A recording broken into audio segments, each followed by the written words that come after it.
Let Leta take you on a journey of faith, life, travel, and interior design. Take your life out of the status quo and into 2020. Status Life with Leta is brought to you by Status Home Design and by the law office of Derek M. Hayes at 404-777-HURT. Hello again, everyone, and welcome to Status Life with Leta on Business RadioX. We are broadcasting live from the Subaru of Gwinnett studio in the Sonesta Gwinnett Place Atlanta Hotel. On every episode of Status Life with Leta, we take you on a journey of faith, life, travel, and interior design. We want to take your life out of the status quo and into 2020. My name is Derek Hayes, and it's my pleasure to introduce the star of the show, Leta Brooks. Good afternoon, Leta. Good afternoon. It's so nice to be back in the studio. Yes, it is. Trying real hard to get back to normal around here. Well, before we begin, a quick reminder that Status Life with Leta is brought to you by Status Home Design, your one-stop shop for all of your home and gift needs, and by the law office of Derek M. Hayes. Injured in Georgia? Make the right call to the law office of Derek M. Hayes at 404-777-HURT.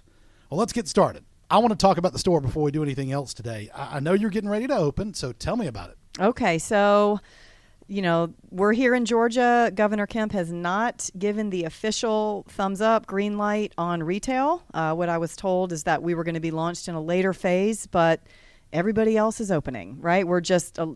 honestly, in my industry, having a retail store, I'm a little behind the eight ball, but I wanted to take a few extra weeks. I still was waiting on his mandate. So again, stores in my industry, the malls, they've all been open for a week and a half to 2 weeks now, but setting everything in place that we're going to have to do, just really taking the time to open, structured, organized, bringing everybody back who's comfortable coming back. I have employees that are still sheltering in place, so that's been a challenge, trying to figure out who's even ready and willing to come back to the store. So we are set to open, today's Wednesday as we're doing this taping, Friday, May 15th. The doors open. Speaking of employees, we have a special guest with us today in the studio, Miss Carla Martin. It's really good to see you guys in the flesh. Well, yeah, it's great to have you here. And Carla is one of your interior designers. We're going to bring her in a little bit more as the show goes on, especially about interior design trends. But tell me a little bit more about what kind of things you're doing with the store to get ready to open in light of the coronavirus. What steps you're taking? Well, since there hasn't been a specific mandate for retail that we know of from the governor or really any of our government, even our local government, we're really using what salons and restaurants had to do. We have a coffee station that's all come down. We're not going to be serving coffee at this time. The water fountains, wrapping those in plastic, cleaning the bathrooms, Lysol, any really of the common areas that we can control, trying to disinfect just as much as we can. Let's see. We talked about having a separate, because I've got two sets of doors, having a separate entrance and exit, just really having to rework the store to keep the social distancing. It's really interesting the things you're seeing that restaurants specifically are having to do now to be able to have diners back in the restaurant. In fact, I think today the announcement, or may have been yesterday, is as opposed to tables of 6 being a maximum, they bumped it up to tables of 10. So every day changes are coming in. And I know as soon as you start this opening process, you're probably going to have to watch the news daily to find out what else you can do. Yeah, we are now, and honestly, they're not saying a lot for retail. Unfortunately, we've been glued to it. I've even contacted the governor's office, and very little information is coming out. They haven't said we can't. Everyone else is doing it. I guess I am too. We need the doors open. We're a small business. I've got 70 individual vendors that are 70 individual small businesses that need their sales just like I do. And so, yeah, we need to open the doors. Exactly. And also, too, when you're out and about now in the general public, restaurants or traveling around even in the city or just a very short day trip, it's amazing how you see some people are following the guidelines with their mask and the social distancing, but then the vast majority, it seems like, are not. It's really bizarre. You have those that are still sitting in fear and very much sheltered in place. But we were out of town. I won't say what city. It was really interesting because it was like being in the Twilight Zone because no one was social distancing. Every restaurant was open, every patio. There was live music everywhere. It was a little tourist town. There were people on the sidewalks, wall to wall. And maybe out of 1,000, 1,500 people, we saw 4 masks. Yeah, I remember we counted. That was it. It was 4. That we counted because Exactly. there were no masks. And there were people passing us shoulder to shoulder on the sidewalk. We ate and sat at a bar thinking we were socially distanced. And by the time we left, we were shoulder to shoulder with people. Yeah. There were food runners carrying food. Nobody had a mask on. The cooks didn't have masks on. It was, I thought, are we over this? Are we done? Is anyone socially distancing anymore? And then my other example was I went to a grocery store last night. I won't name which one. Now, I have had this, right? We've done other shows. Everyone sitting at the table knows I've come through Corona. So I have this invisible suit of armor on. I haven't worn a mask. I do at work. I will say we are mandating that everyone at work wear them, but I have the antibodies. So there is a level of comfort that I have because I am, according to my doctor, I cannot get it again. I know there's conflicting information, but I choose to believe my doctor. I don't feel like I'm going to get it again. I go into the grocery store last night. There is the gentleman handing out carts. There's no sanitizer anywhere. He hands me a cart. As the person in front of me pushes the cart to him, he just turns around and hands it to me. We go inside. Of course, both of them are touching the cart. That's what I mean. Yeah. Nobody had a mask on. Yeah. The line to do the self-checkout, they weren't sanitizing the machines. I mean, it was like it wasn't even happening. I'm thinking, is the world just that over it? Or we're here in Georgia. I really think that's the case. Everybody's just ready to go. We're just done. go. Yeah. But we can't. We can't. Right. Yeah. The restaurants are busy. We were just talking before the show. You said your husband and his job has just been temporarily shut down because someone caught Corona. Right. One of his job sites that he works with or on is not working right now. They shut it down. It might just be for 24, 48 hours, but it's a day or two of not placing orders and POs, so it slows down. Absolutely. Just like, everything was shut down. It's just the whole thing from start to finish. When we shut down, we were talking about that and how long it was going to happen. And now that we're opening back up, it's a whole different conversation because it seems like there are those that just don't care anymore and they're just being very cavalier. It's very surprising. I was very surprised these last few days. Oh, I agree. I agree. Speaking of stepping out of your comfort zone, let's go to that now for a second. The last show, and also I know on your social media platforms, you've been taking your friends and all your fans and followers through a weight loss program, kind of a journey to get healthy. With that being said, it's been about 2 weeks. So how's that going for you? Woo! I don't Should even I read know. the reaction? Well, it's not going as well as I would like it to. That's the problem. That's why we're doing this, right? You guys, we are here. This is Status Life with Leta. This is a lifestyle podcast. We are talking about what's going on in the world. We're going to really teach you guys some design styles, and we talk about nutrition, fitness, and weight loss, and all of that goes in, right? So that's what we're here to talk about. And I'm struggling with this, and that's me being 100% transparent and 100% honest. And I know a lot of you are. Since I put this out there 2 weeks ago, the feedback has been incredible. My Facebook Messenger, I got so many messages. Let's do this. I want to lose some weight. I want to get healthy. And we're all struggling. So I know I'm not in this by myself. No, you're not. And I remember. No, you're not. No, I know this because There's a lot of hands raised in the studio. Right, yeah, right. When you made this announcement, I was like, no, I don't want to do it. Not right now. Not right now. I was just, I curled up in a ball and ran away when you said that. I was like, I'm not coming in. But now, I got really far with where my goals were before all this started happening. And you're starting to inspire me a little. Excellent. That's So, great. okay. See? Well, let me make this clear. I think both of you look absolutely phenomenal. I'll say that from the top. I don't think either one of you need this program. Well, you're very sweet. And I was going to make the comment that, I today you do? seem like a very lucky man because heck, those yes, who cannot absolutely. see what's happening in studio right now, Derek is sitting at this table with some very beautiful blondes. He's in good company today. I'm not talking about myself. We've got my Well, you should new be. intern, Ashley, here, who's stunning, and Carla, again, just gorgeous. So, Derek, you're For these reasons. sitting pretty today, Yeah, and I'm aren't the you? guy that's been sitting on the couch with a pantry yelling at me, there's a bag of Doritos in here. Well, we're all feeling it. All right, let's get back to that because that's really what we're talking about. All right, so we're all feeling it. So how do we fix it, right? How do we help? Let's go back to week 1. We announced this 2 weeks ago on the show. I really made much more of a conscious effort to move, and it's really in the evenings. I have small children. Going to the gym does not fit my lifestyle. They're too old to go into the child care, and they're too young to be able to work out next to me. So that kind of squashes things. I can go to the park. It has to be a paved park because they want to ride their bikes. So that limits, they don't want to go to the same park and do the same circles every night. Yes, we can go out in the neighborhood, but again, they're two children, and they fall, and they stop, and they fight. It's not a good, solid workout. But we went to a different park, took the time out of every single day. We hiked, we went to state parks just to get moving, and it felt really good, but you have to make that conscious effort. So I can say that was 1 week. Now, what has happened in the second week?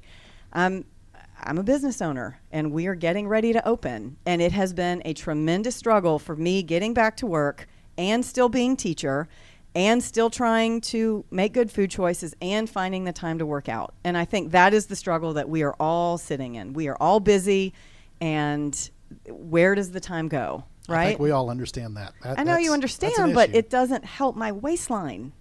Everything is tight. All right. We just got to figure out how to add those extra the hours to the day so we can get out and exercise more. Well, for me personally, having the store open again, I know, Carla, you and I are side by side. So getting the doors back open to the store, I know on a busy Saturday, I can click 6 miles on my watch. Yeah. The store is 12,000 square feet. When we're running around, we're loading furniture, we're helping customers. That very organically is going to help just to get moving again. I will say I struggle the most with my diet, and it's time. I do not take the time in the morning to prep the eggs or the whole grain waffles. I am out the door with a cup of coffee. By 2 o'clock in the afternoon, I'm starving, and I will eat too much and not the right thing. And it's a bad cycle. So I'm going to try many different things, and I'm going to blog about them, and we're going to podcast about them, and that's why we're here. That's good. That's really good. In fact, the blog, I know I've already seen some of the stuff you've written. It's going to be great to follow along with that. Okay. Back last year, it seems crazy to say it was last year, I had the privilege of traveling out of town with you and Carla and one of your other interior designers, Jane. And we went to High Point, North Carolina for the Mart. It's not the market, it's the Mart. It's right? High Point. Okay, well, we went to High Point for the Market. Market. Right. Okay. Mm-hmm. We went to High Point Market, and the drive over there and the drive back was great, just sitting and listening and learning. But on the drive back, you and Carla, I remember, created a bet between the two of you. And it was a weight loss bet. And I cringed then and I cringe now. Well, I had one ear plugged to the radio so I could listen to that and keep me awake while I drove, but I had the other ear turned so I could hear you two, and it was funny. It was really funny. So we having think we're said funny. that, right, with the contest, so kind of like I said before, how's that going for you? Well, back to the laugh. All right, so that was fun. But again, we're in High Point, and that's not a week that you're going to lose any weight. When you go to these shows, these interior design conventions. Oh, it was great. No, that was fall. That was creeping into Thanksgiving. That was October that we were there at High Point. Now, we're going for the purpose. We take a lot of classes. We study. We research. We're working for clients. We're buying for the store. I mean, High Point is a week of very intense work, and yet the most fun week of work of the year. Wine and dine That's everywhere. right. The wine and dine. That's the parties, the food, every showroom you go in, the evening. So anyway, we are leaving High Point with tight-fitting pants and just joking like, I want to lose it. I want to get some weight off. So we made a bet. I think it was 7 weeks, right, from the car ride home that we said we were whoever lost the most. Right. Right. We didn't tell each other what we weighed, but we had the honor system. We were each going to weigh, and whoever lost the most, the prize was a really nice bottle of wine. And guess who won it? I didn't. I wasn't in it, but I can tell you already I didn't. It wasn't me. It was Carla me. won it. She did it. She did it. So yes, Carla, and I still owe you a bottle of wine. I meant to bring it today, Well, just knowing that you were going to be in studio and this was going to be on topic. I consider it sabotage for the next round. So Yeah, right? That's a very hefty red wine. Yeah. That's it. Yeah, but life gets in the way, Yeah, and no. I will make every excuse, and I don't mean to, but unfortunately, Derek we were side by side at that point, and we had a bad accident. So coming off High Point, I was out of commission, kind of caring for you round the clock. So we won't go into all that. Throw me You're all under the bus. healed. I was responsible. But for it's getting hard. hurt. Meals were coming to the house, and things happen. Right? This is the Everybody point. makes a casserole in the South. Everything happens, right? And just now, I've got some extra weight on, and I'm coming off Corona and being bedridden for 4 weeks with meals coming. And I was out jogging last night, and my lungs are still burning. And I'm thinking, is it because I'm out of shape, or is it because they're still healing? I don't know. I mean, Corona's something no one's ever seen, so I don't know if there's anyone I can ask. Part of me thinks it's just because I'm out of shape and haven't run in a long time. That's It's probably what it gonna is. I it's gonna disagree. take. Well, you don't get a vote. Well, every now and then I do. Not that the vote counts. I get to at least have one, but nobody really counts it. That's okay. Yeah. All right. Last show, we also started the first of a 3-part series regarding design trends, and you've been teaching. In fact, it was great to hear all the information that came from that, but teaching design styles. So having traveled to High Point and learned a lot about styles and vignettes, that word I like to throw in there every now and then that I've learned from you, as designers, I've seen you two in action. I've seen what you two can do, and you both have done incredible jobs with your clients. Also, too, the vignettes in the store, the merchandise you bring into the store. I'm thoroughly impressed with that. And I know you want to talk more about Carla and you two together and what you all have done. So, Leta, I'm going to let you take over with that part. All right. Thank you. Well, let me start by saying I'm very blessed to have Carla a part of my design team. She's making a big name for herself here in Atlanta, and her talent speaks to why. And I asked her to come be a guest on today's show. She's one of my designers. We work side by side. We work fantastic as a team. And she's got a lot of knowledge. She's got her background in interior design. She's been in this business for a long time. She teaches extremely well. So that's really important. She can walk the walk, and she can talk the talk. So anyway. Thank you. That's too much. No. Yeah, right? It's hard to hear stuff like much. that. I always tell Derek, you make me blush. But anyway, I'm so glad you were able to come today. And Thank you for getting me out of my house. Yeah, we're getting back into it with the store opening, and I know you've got a ton of jobs going on, and you're making a big leap into interior design even after Corona, right? With just the amount of work that you've got piling up. All right, so let's go before we jump into the first style, and I'm going to give Carla the floor on that. Let's talk about why we are doing this. This is the second in a 3-part series about teaching design styles, and the purpose of this, yes, it's to give information, but when anyone comes into my store, most people, I shouldn't say anyone, when most people come into my store or I go to their house, they seem extremely uncomfortable talking about their style. You will see people, it's that inward body language. Their shoulders kind of go forward. They are reluctant to show you their phone. No one really says, I love farmhouse, or I love shabby chic, or I'm mid-century modern. Whatever style it is, people are very unsure. And I think that's the education part, right? Us as designers, we don't always know what our style is, but I think education empowers people. So I want to give a design education that maybe teaching the styles can help people really feel like they can own what they like, and they can feel more comfortable picking out home decor and showing it off.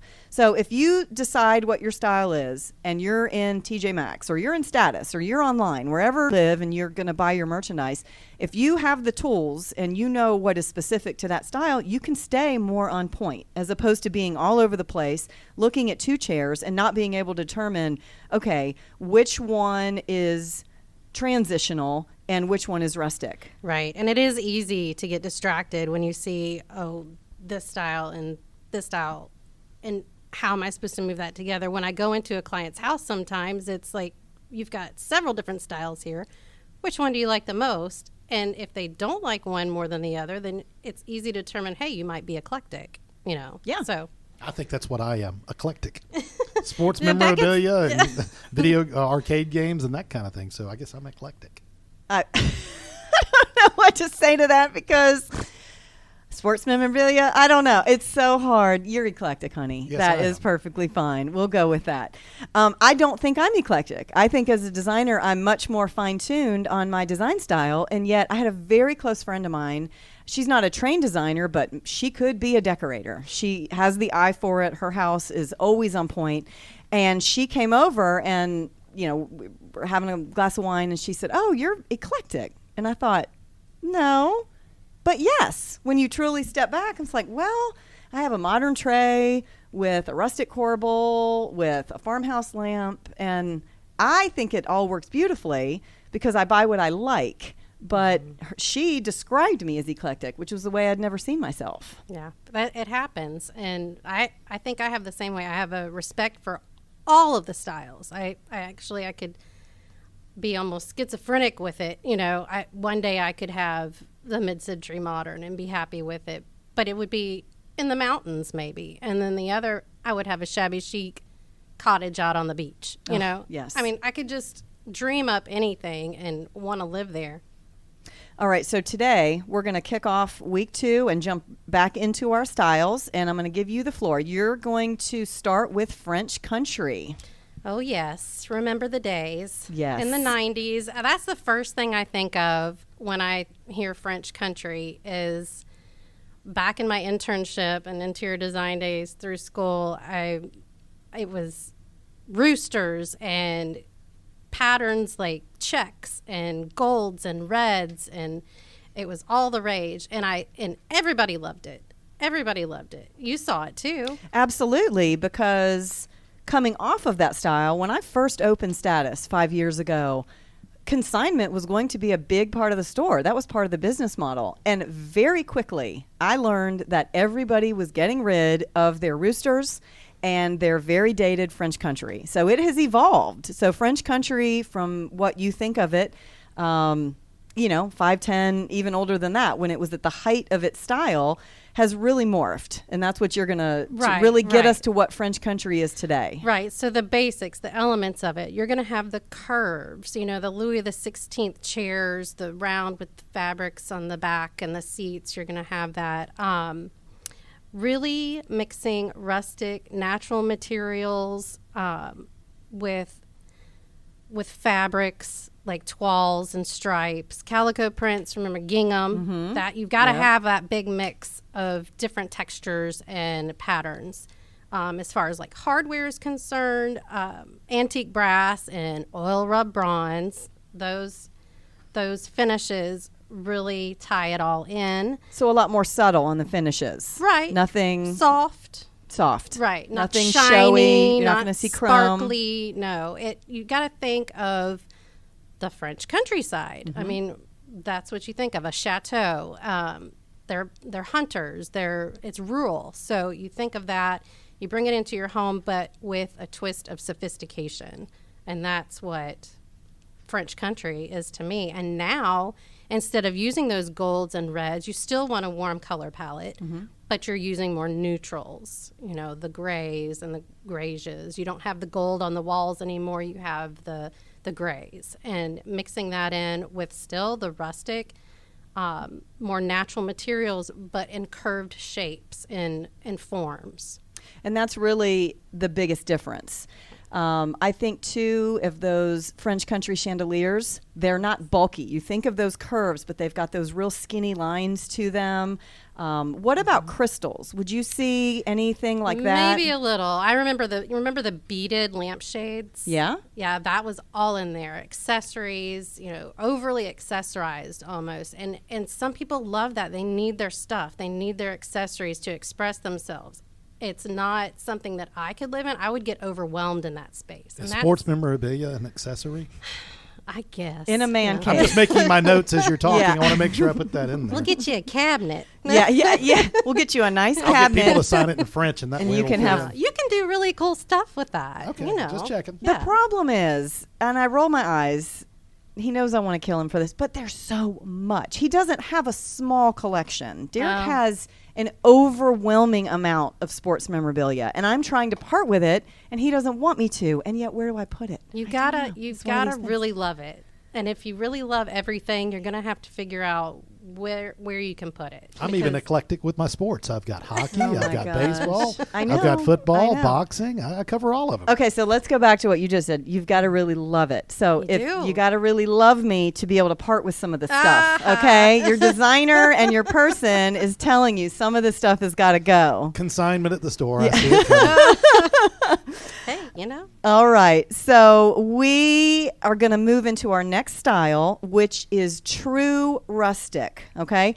So rustic can have many different components, but we're going to hold true in this educational seminar right here to what it actually means to be rustic. So what do you think of when you think of rustic? A log cabin. And that's truly where the rustic design originated from. Rustic is going to have natural, it's going to be rough, it's going to be aged, and it's also casual. There's nothing formal about true rustic decor, true rustic style.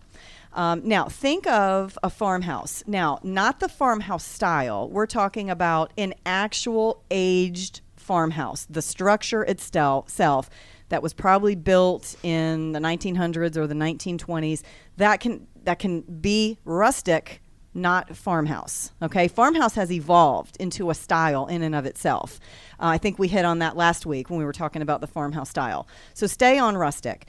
One of the defining characteristics of a rustic home is the use of natural materials. You're going to see a lot of wood and a lot of stone, always on the floors. But putting wood on the walls, having some sort of wood paneling, having wood ceilings, it can be shiplap, but maybe not painted white. That white shiplap that we're seeing, to me, is more of the trendy that sits with farmhouse. Yeah, and again, that's too clean. Right, too clean. Rustic is grittier than that. It's darker than that. It's still airy and it's still cozy. I don't want to come across as we're making a dark room, but it's got much more natural wood than white painted wood. You're going to see fabrics like burlap, canvas, linen, painter's cloth, anything that real nice thick texture and textiles. The design is simple and it has an earthy feel about it. You're also going to see a ton of raw materials. You're even in the wood. Let's say you're going to build with someone, or you're building and you say, I want to stay on the rustic trend. It's not even the wood you pick, not sleek. You don't want sleek lines. You want much more of a live edge. That glossy burl wood, you're not going to find that in rustic, even though it's wood. So you have to be specific about the actual wood that you're using. You're going to find more reclaimed wood. Maybe those old barns, right? We're seeing all that wood everywhere. That fits beautifully in a true rustic style. Anything unfinished wood, unfinished stone. Yeah, you're definitely not going to find modern furnishings, obviously, bright colors, metallics, or geometric lighting. You're going to have more natural looking chandeliers, that type of thing. Okay, Leta, I have a question for you. Yeah. You and I went antiquing one day. I'll never forget it. And we went into this antique store, and you found a rusty old metal toolbox. And it was just there on the shelf, and you picked it up immediately. Oh, I love it. I love it. And then you also found, I think at the same place, or one of the other places we stopped, an old metal tabletop that I remember in my grandparents' house, their kitchen tabletop. It was just a wooden tabletop covered with metal, kind of a decorative design on it. So would both of those be qualified as rustic? No, they would not. Remember that tobacco basket? Yes, that we picked out of that very scary barn. That's right. Yeah, I had to climb over a bunch of stuff to I get know, to it. right. It was hanging on the wall. That was a very interesting adventure, even trying to get that tobacco basket out. That tobacco basket, in all of its glory, it was dirty. It had cobwebs on it. Yes. That would be rustic. Now, of course, you can get the cobwebs off, but the color it had on it, it had some greens, it had some browns. That would be rustic. Transitioning into what we know as current farmhouse. Tobacco baskets were all the rage in the trend even a couple of years ago, tobacco sticks. You could put that on the wall as far as rustic decor. That the toolbox that you're speaking of, yes, rustic. It was rusted. Actually, exactly. Yes, Correct. It was very dark in color. It wasn't bright yellow or anything like that. You don't necessarily want to pop a color in true rustic. You want much more of the natural tones. The tabletop, no. The tabletop was black and white. Yes, I remember. And it didn't have any wood touches to it. It was metal. That would go more towards farmhouse. Okay. So a lot of different styles in that day that we found. And we found some chairs that would probably go much more to French country. So Well, like everybody else listening, I'm learning. that goes to show we're out picking and we're having fun. And owning a store and being a designer, of course, I'm always piling merchandise for every job I do. If someone comes and says I'm farmhouse, I need to have a whole pile of stuff ready to go. But all of those things that we picked would not work in the same space. No. I can at least see that. And that would not be considered eclectic. Oh. That was my next question. You're reading my mind at this point. Unless I use my design education and make it all fabulous in my own house. Yeah. So. In a vignette. In a vignette in the store. Right. All right. Finishing up rustic. The furniture is handmade. Think of the farm tables that we were building everywhere. Always throw a barn door in. Those became really popular, but they were popular because the old farmhouses had true barns. But yes, you can have a wood door in rustic, but generally it's very simple in design and shape. The materials are really the standout. And when you go back to the furniture, think of oversized. Think of an oversized farm table. When do you ever see a small farm table, right? It's not done. You buy a farm table because you want it 6-7 feet long, usually a bench. Just very rustic. Again, no clean lines. Use natural on the wood, heavy wood furniture, raw logs, boards, and stone. And going back to the textiles, everything natural. Let's go with woven baskets and the use of burlap, maybe in the pillows. Even if, the blankets, you're going to accessorize and you're going to make it really cozy. But let's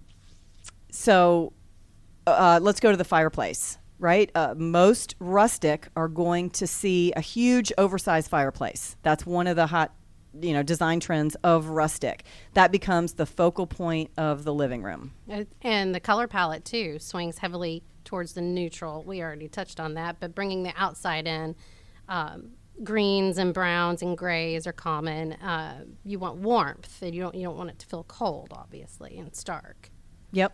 Let's see. You'd want to go full rustic just for that cozy vibe. And now a really good way to incorporate it, let's say you have a traditional house, but you love rustic. Maybe you have a basement. I mean, there is a way to bring rustic. Take your basement and go. Try it. Right. And then if you love it, start incorporating some elements upstairs. So if you don't have the budget and you're not going to build a new house or a log cabin somewhere, we can actually do rustic, and it can always be incorporated, right? You can always take touches of any style. Mm-hmm. Once again, we are here to teach you the style itself, so you have the education, and then what you do with it, have fun. You don't want your house starting to look like a cabin in the suburbs, and it just doesn't work that way. So there's a way to mix it in right. Absolutely. One of the other styles I've heard you talk about is mid-century modern.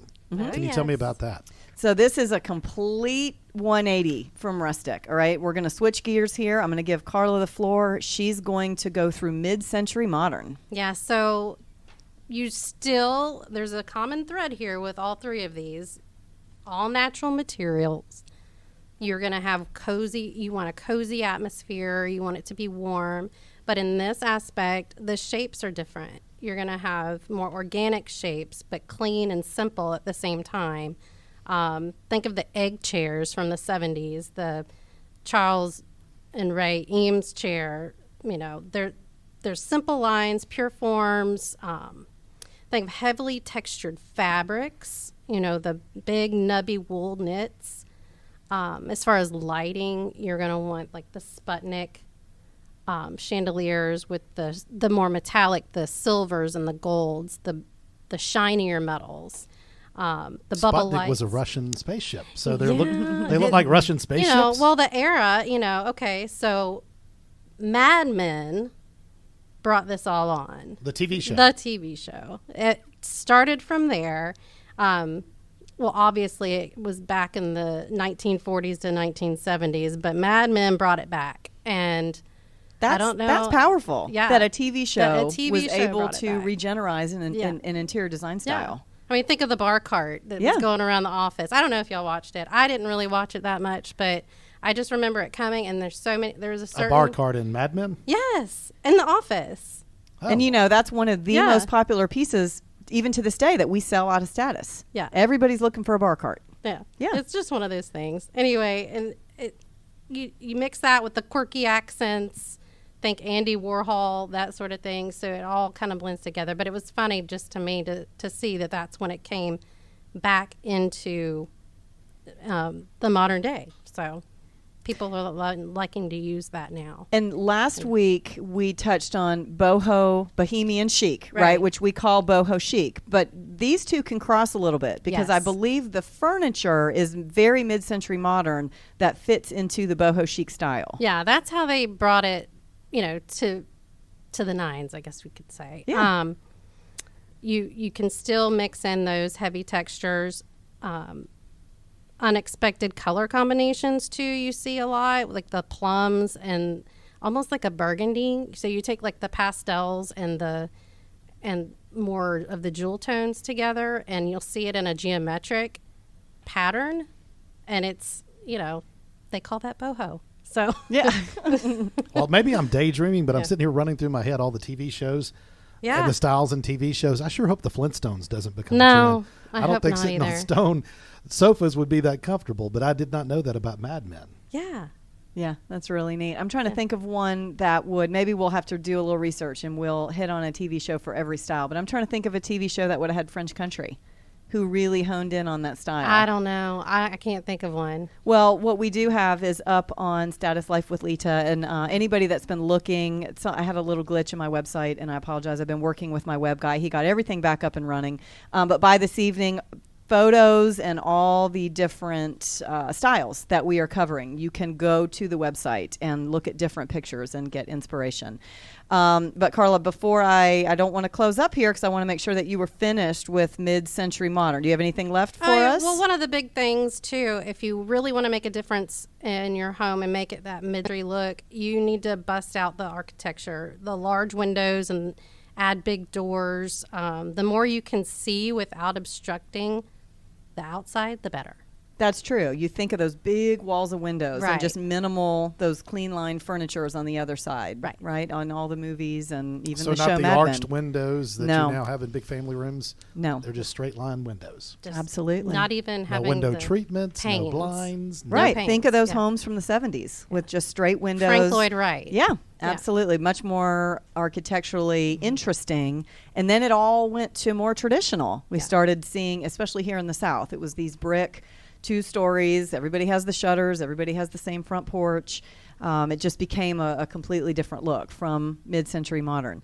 But one more thing about mid-century modern, the furniture, because we are seeing such a resurge in the furniture, there is a huge trend right now to take your antiques and paint them. No, not this one. Do not paint. From 2 interior designers, do not paint your mid-century modern. Please, please, please. You will regret it. I mean, do what you do, but it's just sad to me sometimes when you see this big boxy cabinet with a huge panel of beautiful wood and then, I'm just going to paint it. And I'm like, no, yeah, don't do that. It's hard. I have a hard time with the antiques too. I have a real affinity for antiques. My parents used to own an antique store when I was a kid, and I know we're painting them. I know it's the only way to sell them. I just feel like you should paint them when they've been damaged or they've really, the life of them is gone. There's something about them that's not going to hold.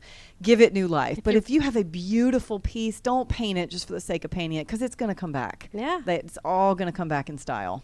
I could definitely see that. Absolutely. All right. Well, before we close today, I want both of you to kind of give us a little bit more about your social media platforms. Leta, I'll start with you. Sure. So we've got the store. Let's go to the website. That has all the different platforms on it. It is statushomedesign.com. And from statushomedesign.com, you can find all the information about the interior designers. You can find the blog, Status Life with Leta. You can find links to this podcast in every one of the episodes.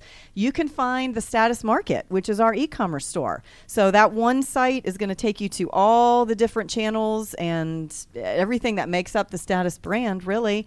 To follow this podcast, the easiest way to get the updates and things, go to Facebook and Status Life with Leta. There's also Instagram. So any of the channels, Status Life with Leta, listen to the show on your favorite podcast app. We're on Pinterest. I mean, we've got all the social media channels covered. You're definitely hitting it all. And Carla, for the most part, all your information is there as well. Oh, yes. And my Instagram and Facebook is Interior Status by Carla Martin. You can find me there, too. Absolutely. Well, Carla, thank you for being here today. This has been a terrific show, very informative. I think I've got 2 or 3 pages full of notes that I can definitely study and be ready for next show. But I know one more thing, Leta, I wanted you to address. Well, I just want to thank Carla for being here with us today. And I wanted to mention you've got the attention here of 2 interior designers, and we take questions. If we've said something about a design style, if you have a picture of something and you're not sure, we do a lot of virtual appointments. We will answer your questions. Go to Status Home Design and click Contact Us. That goes directly to my email. And if you have something you'd like for us to cover on air, a design question or something you want to hear about a style, this is an open forum. This is a lifestyle podcast. And if it's weight loss, we're in that too, right? We're all trying to lose weight. Stay on my social media channels because we're going to be talking about what works and what doesn't. Right now, what doesn't work for me is I have no time. So I got to find some time, and then that'll work a lot better. But we're gonna tackle this. Okay, so we've got next week 3 of this 3-part series in design styles. We've got some more styles coming to you next week. Well, you and I've been together for a little over 2.5 years, but a little over 2 years at this point. And I can say, I don't know how many times I've seen you with your cell phone where somebody sent you a picture of a piece of furniture or a picture of a room, asking your advice all days and all hours, and you're always willing to step in and make it look wonderful. Absolutely. I was picking stone for a fireplace at 7:30 this morning virtually. That doesn't surprise me. No, I was. I'm sure you were. Yep. Absolutely. All right. Well, thank you, everyone. Again, thank you so much for joining us on Status Life with Leta, presented by Status Home Design and the law office of Derek M. Hayes. Don't forget that you can enjoy any of our episodes anytime by visiting businessradiox.com, selecting the Gwinnett Studio, and then clicking on Status Life with Leta. This program is also available on your favorite podcast apps. Until next time, for Leta Brooks, I'm Derek Hayes, and you've been listening to Status Life with Leta on Business Radio X.